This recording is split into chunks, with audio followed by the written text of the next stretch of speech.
ஆண்டவருடைய மகா பரிசுத்தமான நாமம் இன்றும் என்றும் மைமைப்படுவதாக. நீர் தேவனுடைய குமாரனே ஆனால் இந்த தியானம் இந்த வாரத்தின் ஆராதனை ஆயத்த தியானமாகும். கர்த்தருடைய பிள்ளைகள், சகோதர சபையினுடைய பிள்ளைகள் ஒவ்வொரு வாரமும் வாரத்தின் முதல் நாள் காலையிலே ஆண்டவருடைய பாடு மரணத்தை நினைவு கூர்ந்து அவருக்கு கனமும் மகிமையும் துதியும் செலுத்தி அப்பம் பெற்று கர்த்தரை ஆராதிக்கிறாங்க.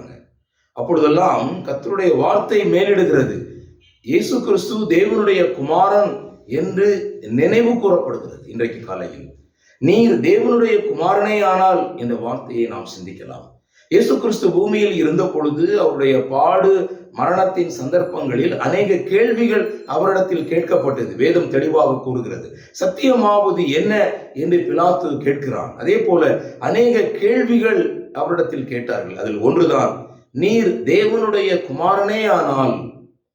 இந்த கேள்வி முதலாவது சோதனைக்காரன் ஆண்டவரிடத்தில் வந்து கேட்டதாக மத்தேயு 4:3 வாசிக்கிறோம். அப்பொழுது சோதனைக்காரன் அவரிடத்தில் வந்து, நீர் தேவனுடைய குமாரனே ஆனால் இந்த கல்லுகள் அப்பங்களாகும்படி சொல்லும் என்று கூறுகிறான். சாத்தான் தேவனுடைய பாடு மரணத்தை ஒருபொழுதும் விரும்புகிறதில்லை. அவருடைய பாடு மரணத்தின் மூலமாக மட்டுமே மனுக்குலத்துக்கு ரட்சிப்பு உண்டாகும் என்று அவன் அறிந்திருக்கிறான். ஆகவே ஆதி முதல் அவன் கொலைபாதகனாய் இருக்கிறான், பிசாசாய் இருக்கிறான் என்று வேதம் கூறுகிறது. மருமக்களுக்கு தேவனுடைய ரட்சிப்பை தள்ளி விடுகிறதற்கு அவன் மிகவும் பிரயாசப்பட்டதாக நாம் பார்க்கிறோம். அதில் ஒன்றுதான், நீர் தேவனுடைய குமாரனே ஆனால் இந்த கல்லுகள் அப்பங்களாகும்படி சொல்லும் என்று சொன்ன பொழுது ஆண்டவர் சொன்னார், மத்தேயு 4:4, மனுஷன் அப்பத்தினாலே மாத்திரமல்ல என்னுடைய வாயிலிருந்து புறப்படுகிற ஒவ்வொரு வார்த்தையினாலும் பிழைப்பான் என்று எழுதியிருக்கிறதே என்று கூறுகிறார். இரண்டாவதாக, அதே அந்த சாத்தான் அவரை பரிசுத்த நகரத்துக்கு கொண்டு போய் தேவாலயத்து உப்பரிகையின் மேல் அவரை நிறுத்தி கூறுகிறான்.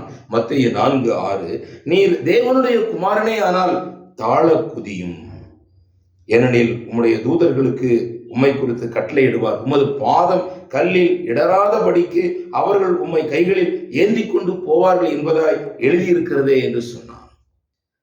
தேவனுடைய குமாரனாகிய இயேசு கிறிஸ்துடைய மரணத்தை சாத்தான் எப்படியாவது தடுப்பதற்கு அநேக பிரயாசங்களில் ஒன்று இது. நீ தேவனுடைய குமாரனே ஆனால் தாழ குதியும் என்று கூறுகிறார். இரண்டாவது சம்பவம். மூன்றாவது சம்பவம் மிக முக்கியமான ஒரு சம்பவம். கிறிஸ்து சிலுவை மரணத்திற்கு மிக அருகாமையில் இருக்கிறார். அவரை சிலுவையில் அறைய போகிற அந்த சந்தர்ப்பத்தில் மத்தேயு 27:39 வாசிக்கிறோம். அந்த வழியாய் நடந்து போகிறவர்கள் தங்களுடைய தலைகளை துலுக்கி தேவாலயத்தை இடித்து 3 நாளைக்குள்ளே கட்டுகிறவனே, உன்னை நீயே ரட்சித்துக்கொள், நீ தேவனுடைய குமாரனே ஆனால் சிலுவையிலிருந்து இறங்கி வா என்று அவரை தூஷித்தார்கள். சிலுவை மரணம் சாத்தான் எப்படியாவது தடுக்க பிரயாசப்படுகிறான். கடைசி நேரத்தில் அவர் சிலுவையில் தொங்கிக் கொண்டிருக்கும் பொழுது சிலுவையில் அவர் மரித்து விடக்கூடாது என்பதற்காக அருகில் நடந்து போகிறவர்கள் எல்லாரும் சேர்ந்து கூறுகிற அந்த வார்த்தை பாருங்கள். தேவாலயத்தை இடித்து 3 நாளைக்குள்ளே கட்டுகிறவனே, உன்னை நீயே ரட்சித்துக்கொள், நீ தேவனுடைய குமாரனே ஆனால் சிலுவையிலிருந்து இறங்கி வா என்றார். இந்த 3 சம்பவங்களிலும் ஆண்டவர் வெற்றி கொண்டார் என்றுதான் நாம் இந்த நாளின் காலையிலே சிந்திக்க வேண்டும். தன்னை தேவனுடைய குமாரன் என்று சொல்லி தேவன் மேல் நம்பிக்கையாய் இருந்தானே, அவர் இவன் மேல் பிரியமாய் இருந்தால் இப்பொழுது இவனை ரட்சிக்கட்டும் என்றும் ரொம்ப ஞானமாய் யூதர்கள் பேசுகிறதை நாம் பார்க்கிறோம்.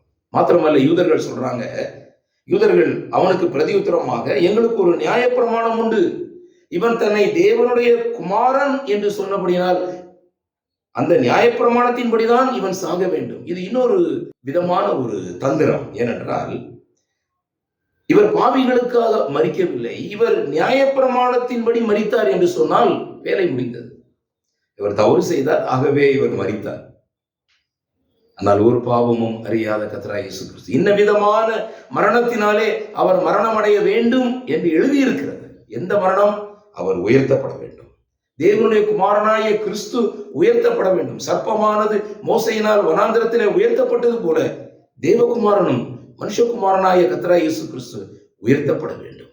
ஒரு பாவமும் அறியாத பரிசுத்தர் அவரிடத்துல பாவம் இல்லை, அவர் பாவம் செய்யவில்லை, அவர் அநியாயம் செய்யவில்லை என்று வேதம் கூறுகிறது. இவர் தேவனுடைய குமாரன். அங்கே அவரை சிலுவையில் அறைந்தார்கள். அப்பொழுது 6ஆம் மணி நேரம் முதல் 9ஆம் மணி வரைக்குமாக பூமி எங்கும் அந்தகாரம் உண்டாயிற்று. 9ஆம் மணி நேரத்தில் இயேசு ஏலி ஏலி லாமா சபக்தானி என்று மிகுந்த சத்தமிட்டு கூப்பிட்டார். என் தேவனே, என் தேவனே, ஏன் என்னை கைவிட்டீர் என்று அர்த்தமாம். மாத்திரமல்ல, அவர் மறுபடியும் கூப்பிட்டு தன்னுடைய ஆவியை ஒப்பு கொடுத்தார். அவரை கொலை செய்தார்கள் என்று சொல்வதை விட அவர் தம்முடைய ஆவியை ஒப்பு கொடுத்தார். அப்பொழுதுதான் 100க்கு அதிபதியும் அவனோடு கூட இயேசுவை காவல் காத்துக் கொண்டிருந்தவர்களும் பூமி அதிர்ச்சியும் சம்பவித்த யாவையும் கண்டு மெய்யாகவே இவர் தேவனுடைய குமாரன் என்றார். நீ தேவனுடைய குமாரனே ஆனால் சிலுவையிலிருந்து இறங்கி வா என்று சொன்ன அந்த வார்த்தை, ஆண்டவர் சிலுவையில் தன்னை ஒப்பு கொடுத்தார். தேவகுமாரன் என்று ஜனங்களுக்கு தன்னை வெளிப்படுத்தினார். ஒரு இடத்துல வாசிக்கிறோம், அவர் ஒரு உத்தரவும் சொல்லாமல் இருந்தார். நீ தேவனுடைய குமாரனா என்றெல்லாம் கேட்ட பொழுது ஒரு உத்தரவும் சொல்லாமல் இருந்தார். மறுபடியும் பிரதான ஆசாரியன் அவரை நோக்கி, நீ ஸ்தோத்தரிக்கப்பட்ட தேவனுடைய குமாரனாகிய கிறிஸ்து தானா? இது இன்னும் ஆழமான ஒரு பதம். ஸ்தோத்தரிக்கப்பட்ட இந்த வார்த்தை தேவனுக்கு மட்டுமே உரித்தது. ஆகவே நீர் தேவனா என்ற கேள்வியை அங்கு வைக்கிறார். அப்பொழுதுதான் அவர் சொன்னார், ஆம், நீர் சொல்லுகிறபடிதான் என்று சொன்னார். நாளின் காலையில் பேதுரு சொல்லுகிறார், நீ ஜீவனுள்ள தேவனுடைய குமாரனாகிய கிறிஸ்து என்று நாங்கள் விசுவாசித்தும் அறிந்தும் இருக்கிறோம். விசுவாசித்தும் அறிந்தும் நாம் இங்கே கர்த்தருடைய பந்தியில் ஈடுபடும்படியாக வந்திருக்கிறோம். இயேசு தேவனுடைய குமாரனாகிய கிறிஸ்து என்று நீங்கள் விசுவாசிக்கும்படியாகவும், விசுவாசித்து அவருடைய நாமத்தினாலே நித்திய ஜீவனை அடையும்படியாகவும் வேத வாக்கியங்கள் எல்லாம் எழுதப்பட்டிருக்கிறது. இயேசு கிறிஸ்துவை தேவனுடைய குமாரன் என்று விசுவாசிக்கிறேன் என்று சொல்லிதான் பிலிப்பு கந்தாகை மந்திற்கு ஞானஸ்நானம் கொடுக்கிறதை நாம் பார்க்கிறோம். கிறிஸ்துவுடனே கூட சிலுவையில் அறையப்பட்டேன், ஆயினும் நான் அல்ல, கிறிஸ்துவே எனக்குள் பிழைத்திருக்கிறார். நான் இப்பொழுது பிழைத்திருக்கிறதோ என்னில் அன்பு கூர்ந்து எனக்காக தம்மைத்தாமே ஒப்பு கொடுத்த தேவனுடைய குமாரனை பற்றும் விசுவாசம். குமாரனை உடையவன் ஜீவனை உடையவன், குமாரன் இல்லாதவன் ஜீவன் இல்லாதவன். ஆகவே நாளின் காலையிலே நீர் தேவனுடைய குமாரனே ஆனால் என்ற கேள்விக்கு ஆண்டவர் தாம் தேவனுடைய குமாரன் என்று இந்த உலகத்துல தன்னை வெளிப்படுத்தினார். அவரை நாம் நினைவு கூறுவோம், அவரை ஆராதிப்போம். அவருடைய பரிசுத்த நாமம் இன்றும் மகிமைப்படுவதாக. ஆமேன், ஆமேன்.